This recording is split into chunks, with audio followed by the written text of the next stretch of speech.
Hey, it's Bill, and you're tuned into the Pennsylvania Rock Show as I mute my cell phone. Tuned in the Pennsylvania Rock Show featuring the best unsigned rock and metal that Pennsylvania has to offer right here on PARockshow.com, megarockradio.net, and a 107.1 FM St. Louis, Missouri, RootarooRadio.com on the beaches of San Diego, California, OdiesXL.com at 3 a.m. on Sundays. They play the new and unsigned rock and metal that we have here on the show. I won't be tuned in there, but if you tune in, let me know. They are out of Philadelphia, so they do share the same time zone as me. At 3 a.m., I am pretty much out. Who am I forgetting? Oh, yeah, xrpradio.co.uk out of the Highlands of Scotland. Also, where we do Friendly Fire once a month. And check that out by going to xrpradio.co.uk and go to /chat. And you can chat with everyone who's hanging out there and listening to the music. I'm sure I'm forgetting somewhere. Oh, well. Not oh, well, but, you know. I'll cheat. Let me do this. Who did I forget? Oh, yeah, my own station, buildastteamradio.com. Anyway, this is going to be a fun one. This is episode number 635 of the Pennsylvania Rock Show. With me today is Sean from Six O Matic. What's up, Sean? How's it going? That was an interesting intro. We'll see how the rest of this goes. So, Odie's XL is a new one. Awesome. And I questioned him. I'm like, are you sure you want to play my show on an Odie station? Sure enough, they do. They're all going to be oldies one day, right? That's true. So, I messaged you the other day. Are you involved at all with the Piping Society in Pittsburgh? No. I've gone to a couple, or one or two of their meetings or sessions. But I mean, there's enough of a piping scene and community here that they don't need me. No, yeah, it's and it's not just Highland bagpipers too. Like there's a lot of like Uilleann pipers and small pipes. So I mean it's a pretty big community and it's a great time. If you're into the bagpipes, I mean, you know, we have CMU here and they have a bagpipe program and their instructors, you know, world-class guy from Northern Ireland, I think. And we have at least like off the top of my head, I could think of like at least 5 or 6 people, pipers in Pittsburgh who are like that caliber. Like they've played in the world championships, have placed in, you know, like played in like North American championship bands. And so like they show up and, you know, it's basically just like in the spirit of an Irish session where they just, you know, take turns and kind of, you know, just have fun with it and maybe show off a little bit and you know, some group tunes, and it's a lot of fun. You mentioned a couple different types of bagpipes. Mm-hmm. I have no idea what. Can you enlighten us a little bit on them? Yeah. So when most people think of the bagpipes, at least in the U.S., I would imagine, I think they think of what are basically Scottish bagpipes. There might be more than, like one kind of Scottish bagpipes. They're called the Great Highland bagpipes. And that's, you know, the big ones with the kilty bands marching in the parades and stuff like that, and has 3 drones. But you know, there's also another very popular type that people don't realize is different is called the Uilleann bagpipe, and that's an Irish bagpipe, and like completely different. Well, not completely, but it's got a bag and pipes, but that's where the similarities are really probably come to an end, because it's not blown like the Highland bagpipe is. It's the air is provided through a bellows.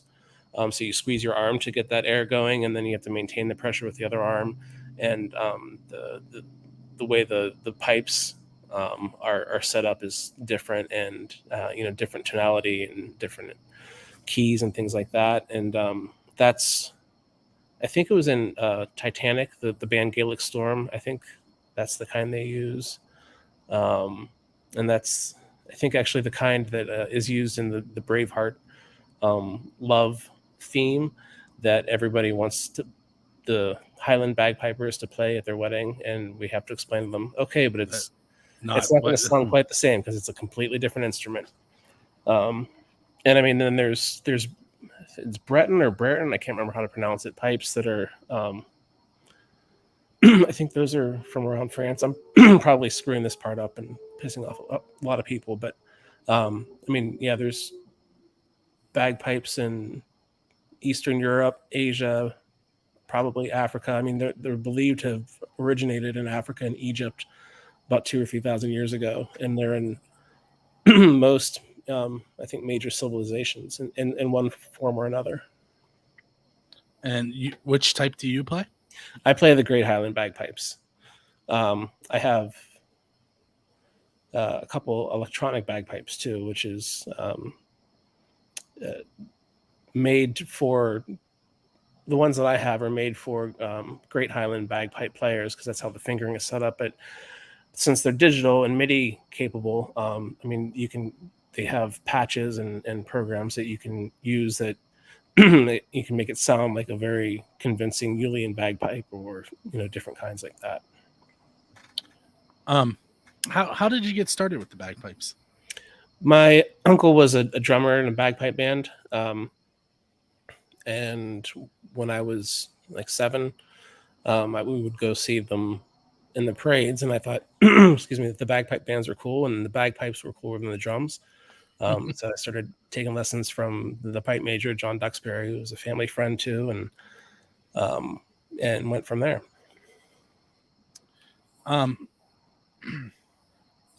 Do you play any other instruments? Yeah. So I play, when I can play piano, like I wouldn't go to any recitals, but I know my way around a keyboard and can follow along or make stuff up. Play in like guitar, bass guitar, figuring out, synthesizers is a lot of fun. What else?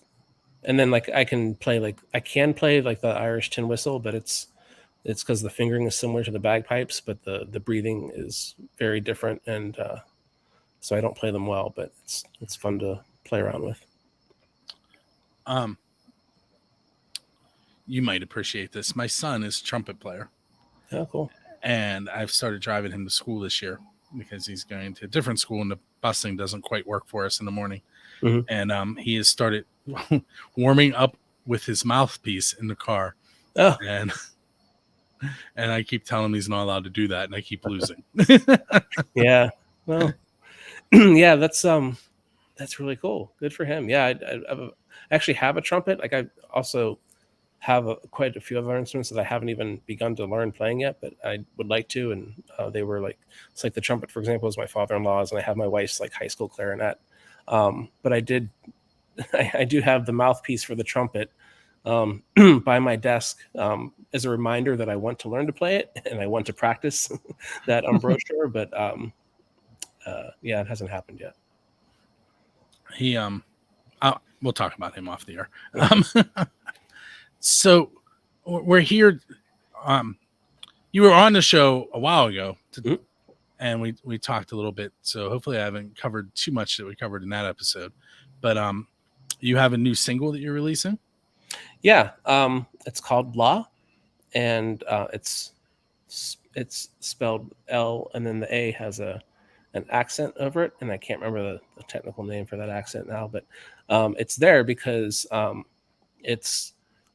the title is the Irish word for a 24-hour period, and it's also the sixth note in the do re mi scale.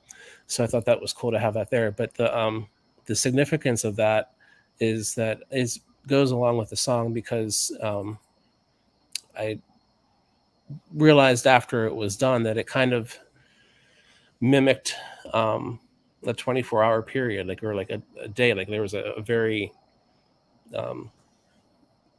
law like journey in the music where it starts off kind of slow and like twinkling, kind of like your morning dew and opening your eyes, and then it has a a rise to like a nice noontime, happy sunshine out kind of peak, and then it kind of goes down, and then the second half of the song is kind of like a Mr. Hyde to the Dr. Jekyll. The first half, where it's not sunny and happy anymore, but it's a bit more grimy and minor keyed, and I thought it was like a nice kind of end to the day. Like, you have your day and you go to work and you're happy and sunshine, and then maybe after that you go to the club or whatever, and then have a raucous night. So I thought it was pretty neat how that kind of happened, serendipitously, I guess, and thought that was a cool word to kind of capture that journey, and also incorporate like the sixth note in the do re mi scale, and there is a word for it that I can't think of right now, and also being Six O Matic, tying to that sixth, was all just too good to pass up. So I asked this question, and I have a feeling it'll be a different type of answer. What is the writing process like on a bagpipe? Because I'm sure it's much different than what I usually get when I'm talking to guitar and bass and drums. Yeah. So I don't have a process, and I'm not sure if that's I don't have a process yet, or I just don't have a process, because I'm relatively new to doing this kind of music or doing this kind of composition with bagpipes. So I guess part of me is still feeling it out, and it could be that I'm always going to be feeling it out, or I might find something that I really find a good groove in and stick with for a while. But so in as much as how it happened, I don't know, because I don't have a set process for it yet. I will say, like, for this one, I had the first half of the song, and that was the song, and I think I had the chords and the like the beat or the rhythm, I think, first, and couldn't figure out what I wanted to do for the melody, like as far as instrumentation or even what the melody was. And I think I was playing around with my electronic bagpipes one night, and just came across something and recorded it in one take, and then had to do a little bit of editing. But I was like, oh, okay, well, that's cool. But then as I was doing some more mixing, like there was one part that I don't know, it just kept like haunting me, or like gnawing, like like the tiny corner of my mind. And so I just started building out the second half of it, and then realized that there were things that I could do to tie it all together and actually not make a whole new track, but make a whole new part of one track. And this was born. So yeah, that's how that happened. So I think you said when we were off the air that there was more to it than just the bagpipes. So what else is in the song? Yeah, so I mean, and I guess like there were the chords and the rhythms first, and so a lot of synths. I don't think there's any guitar on this, so it's all synths and programming, and synth mods, and I think I used a Lin drum sound for the drums. What else is on there? Yeah, just a lot of synths and bass and bagpipes, and a lot of bagpipes too. Like I mean, that's the fun thing about having your own recording studio or your own home studio, is that you can overdub whatever you want. And with the bagpipes or electronic bagpipes, you don't have to worry about bothering that many people, and kind of just play with it and see what can be done. Because as much as I don't necessarily miss playing in a bagpipe band, I do miss some of the things that are possible by that are possible when you have multiple bagpipers and things like harmonies or like counterpoint. And so just kind of imagine what, if in an ideal world, like what would this sound like, and I try to get it down on tape or digital, so to speak. So how, like, where would you play out with, as like you mentioned weddings, so yeah, that makes sense, but where else, like, and how does somebody go about getting you to come play? So yeah, I do so like I have like the traditional bagpipe side of me that like wears the kilt and the hose and has the sporran and plays the bagpipes for weddings, funerals, birthday parties, done family reunions, corporate events, golf courses, things like that. And you can find me for those kinds of events through SeanO'DonnellBagpiper.com or just Google it. I have a lot of domain names. I can't even remember them all. And so I do that a lot, or a fair amount. But that's not like, so like I wouldn't play this song that's coming out in 2 days at any of those kinds of events. Like those are more, you play what the people want because they're paying you, but it's usually like Amazing Grace or Scotland the Brave or things like that. The more traditional Highland bagpipe songs or Irish songs that they want to play on the bagpipes and things like that. Now, as far as like playing the kind of stuff that I'm doing with Law and some of the things that were on my last album, The Mayor of Yesterday, I'm working on that and hope to, next year be able to play out a bit, like festivals, Deutschtown, maybe something at the government center or places like that where they'd be more open to a more experimental bagpipe performance and not, some guy in a kilt playing Scotland the Brave. Are there opportunities to collaborate? Like, have bands approached you about playing on any of their stuff? Not yet. Or would you be willing to do that? Oh, I'd love to. I'd be willing to. Actually, a couple years ago, Saint Dude put out a track that was this epic track that they got like musicians from all over, like a lot of musicians from all over to like send them like, I don't remember how long it was, but brief guitar solos or brief solos that they stitched together into the greater part of the song, which was really cool. And so I submitted a bagpipe solo that was included on that, which I thought fit in really well and was cool to be a part of that. As far as like bagpiping or traditional bagpiping, I got to play with Gene the Werewolf about 12 years ago or so. They played it, I can't remember what it's called, on the south side, not the Rex, but the one that was across the street. That was more like a dance club, but they played there like between Christmas and New Year's one year, and they wanted bagpipes for whatever opening track that they had in mind, and it was a really cool experience to play with them.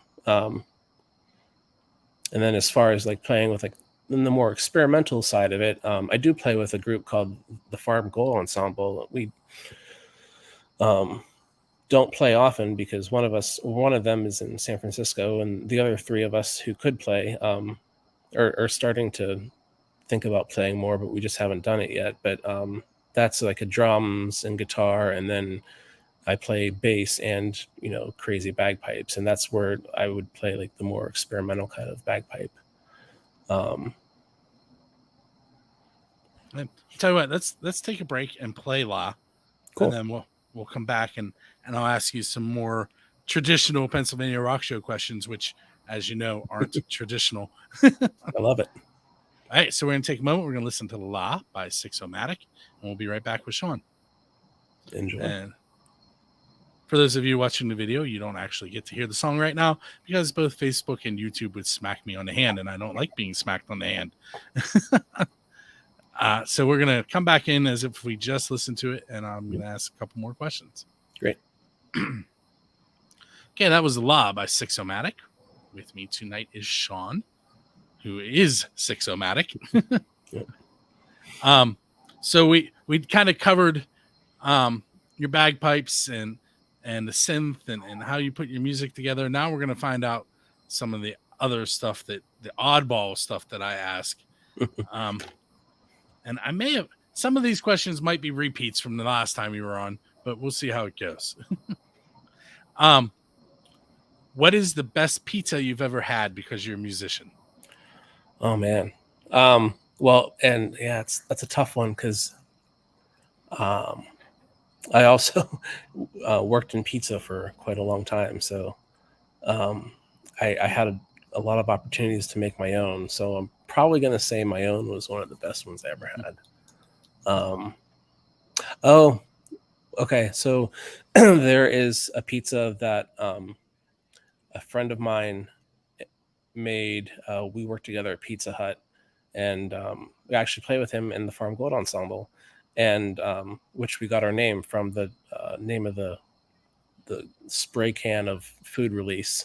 It was Farm Gold brand food release. So the four of us who started that group all worked at that Pizza Hut at the same time. So we called ourselves the Farm Is Gold that the Ensemble. stuff they spray in the pan before you put the... Yeah, like the Pam or whatever. Yeah. So yeah, it was a ubiquitous presence at that time in our lives. So that's how we got that name. But anyway, so this guy Ryan, my good friend, he made a pizza that was he made it to put on the Pizza Hut buffet, but he made it so that it would come back so that we could eat it. So it was banana peppers, jalapeno peppers, anchovies, and I think that might be it. There might have been sausage originally, but I think it was just the three.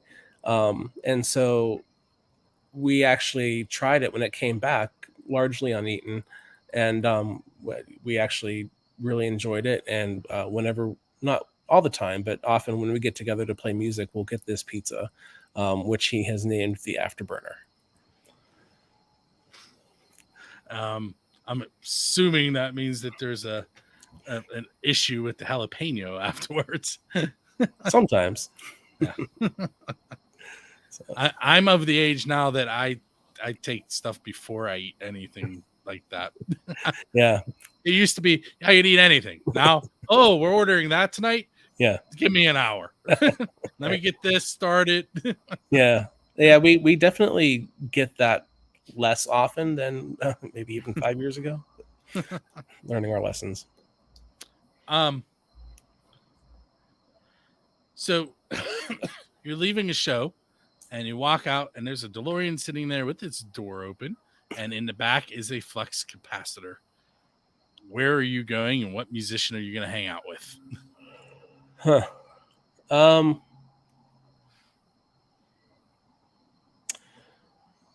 Wow. This one's tough because you can go anywhere in time. Yeah. And I'm kind of surprised that I'm saying this because I wouldn't have thought this maybe even yesterday, but it would be really cool to go back to like the 1800s and learn like the traditional or the more classical bagpipe tunes from the original masters, like the people who passed it down, and the people who were writing some of those songs, and they were passing it down through the oral tradition, and just to be there at that time and hear them play it and learn it from them in that manner would be, I think, pretty remarkable.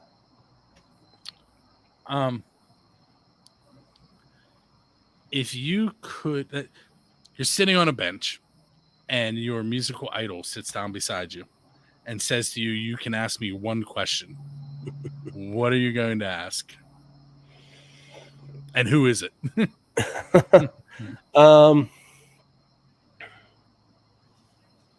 Wow. See, this one's tough because, like, there are multiple idols that I could think of, but you play multiple instruments and multiple styles, and and like which one for the which question?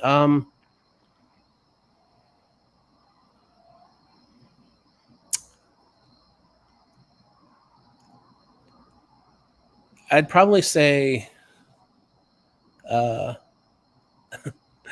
think it would just be fun to say Jerry Garcia and just say, "What's up, man?" Because I think that he could probably just start talking, and it'd be a trip. Like, pun intended. I was gonna ask, was that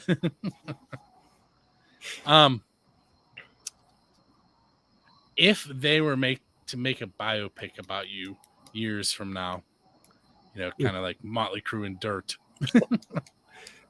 who would play you in that?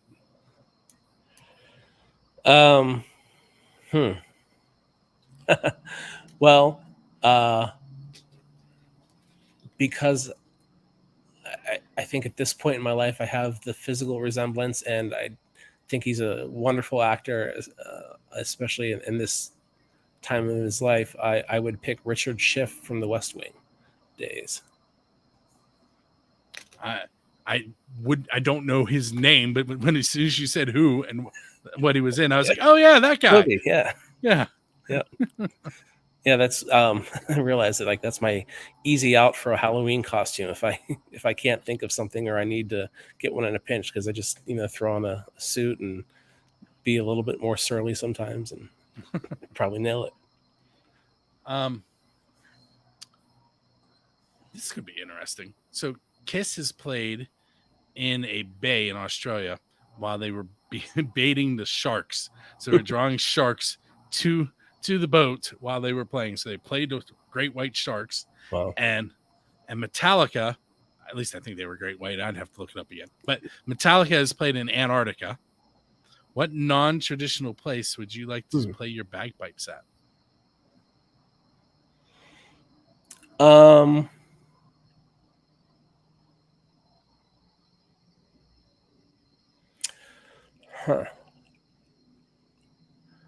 I was thinking of like a place high up, because that would be cool, but like nobody, like, it would only be, I mean, it would be cool for me because I'd be able to see everything, but I don't think the sound would actually travel that far. So I'm biting my tongue not to explain the science behind why it wouldn't. I teach science. Please, yeah. I don't know. I think some kind of like bioluminescent cave maybe would be cool, because like I would like the echo and bouncing off all the rocks and surfaces. So yeah, we'll go with a cave, and then preferably one that has bioluminescence. That's actually a really cool answer. Here, I'll give you my opinion based on what I know. So sound is based on vibrating particles that are in the air. Mm-hmm. Well, the higher you go, the further apart the particles are, so they can't run into each other as often. And that's also why, like, when the Steelers used to play in Mile High, that I can't remember which player it was, but he couldn't play because he didn't get enough oxygen, because the oxygen molecules were further apart. Mm-hmm. Okay. But, so my opinion is that it probably wouldn't travel very far because it can't make the particles hit to make the sound travel. Huh. Yeah. I could be wrong, but I would buy it. That sounds reasonable. Interesting. Let's see. How about we'll do one more oddball question, and then I'll give you those two questions I told you we'd end on. So this one I probably asked, because it is what I call it the unofficial build the scene question. I ask it on almost every podcast, and that's, who is your Dave Grohl? And by that, I mean, what band would you want to go up on stage and play one of their originals? with them. Hmm. Oh man. Like all time. Yeah. You still have a DeLorean. We didn't return that thing yet. Nice.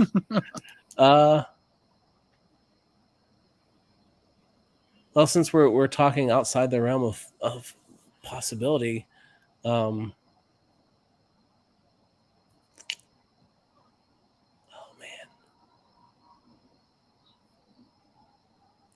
I have no idea. Wow,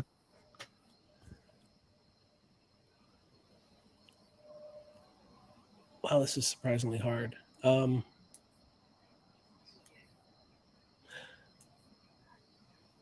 It would be really cool, or it would have been really cool to play with the Olivia Tremor control in the 90s. We'll go with that. So easy questions. Thanks. So where can the listeners find you and your brand new track? So yeah, it will on Friday, September 9th, it will be available on all digital and streaming platforms. So Apple Music, Spotify. It'll be available on my Bandcamp page, which is sixomatic.bandcamp.com. Hopefully it will be on, some internet radio stations as well. You mean like this one? Yes, exactly. And that's it. Yeah. Cool. So I've had facebook.com/Six O Matic below me most of the episode. Mm-hmm. Can people contact you through there?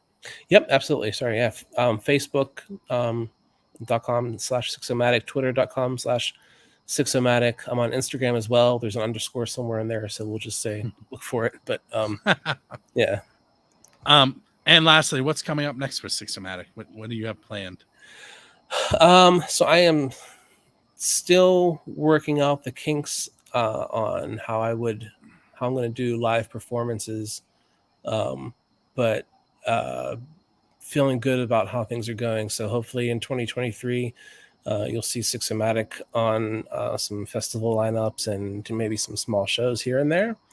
And then as far as music, I'm always constantly making new music, and I have a couple things in mind that I want to try to finish, and I think the one that's probably closest to being done and ready is going to be an actually all bagpipe album, but it will be even weirder than La, which comes out in a couple of days. So I'm really pushing the limits of what the instrument does and is known for, and really trying to do just whatever I can think of, I guess, basically with the bagpipes, in a generally ambient electronic psychedelic platform. Now, you say it'll be all bagpipes. Is it going to be the digital, or is it going to be the traditional, or is it going to be like a mix? A mix. And yeah, it'll be not all bagpipes, but every track will be bagpipe centric. So there will be other synths, and there's bass guitar and probably not guitar, but yes, it will be a mix of the electronic and the acoustic. I was trying to figure out what word I was supposed to use there. Traditional sounded okay, I thought. Yeah, unplugged, I don't know. So. But hey, Sean, I want to thank you for hanging out with me on 635. I lost track of the number. Yeah, Bill, thanks for having me. It's great to chat with you again, and thanks for the time. You're welcome. So those of you that are listening live, you can find these interviews usually on Monday or Wednesday nights at 9 p.m. ish. And then the episodes are released on Fridays at 6 a.m. And then they air on all the radio stations that I mentioned at the beginning. BillDesine.com/radio, XRP, radio.co.uk, RoodarooRadio.com, oldiesxl.com, and megarock.net and 107.1 FM St. Louis, Missouri. I think I got them all that time. And then we also have 3 questions and a song, which is usually released on the 1st and the 15th of each month. And then Friendly Fire is done live through XRP Radio's station. And we don't have this month's scheduled yet, so I can't give you a date. But keep an eye on buildascene.com. It'll show up once we know what we're doing. Generally, I'm the one that holds that up because my schedule is full. With that said, this has been episode number 635, and I will catch you next week. You're about to hear from some more of the best unsigned rock and metal that Pennsylvania has to offer. We're here at John the American Hill Jack Lane at the end, telling you how to subscribe, comment, and all that kind of stuff. You'll know you've reached the end of the episode, but that doesn't mean that you should leave the station you're listening to, because you never know. You might hear your next favorite unsigned and independent artist.